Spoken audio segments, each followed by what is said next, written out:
Salon numarası mezarda yazıyor mu? Birinci kata çıkabilirsiniz. Berat, burada buluşalım mı oğlum? Tamam.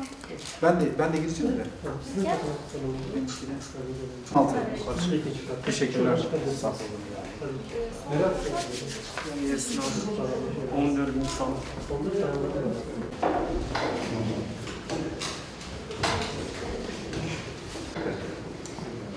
Onları yine kontrol edeceğim ben. Şuraya at, soyad, şey lazım. Ben birazdan kitap türlerini de yazdıracağım.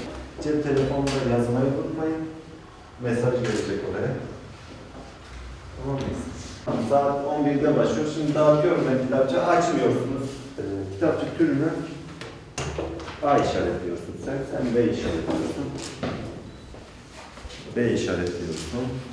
A işaretliyorsun. Kitapçık türünü hemen işaretleyelim. Türünü A işaretliyorsun. Başlamıyorsunuz. Ben söyleyeceğim.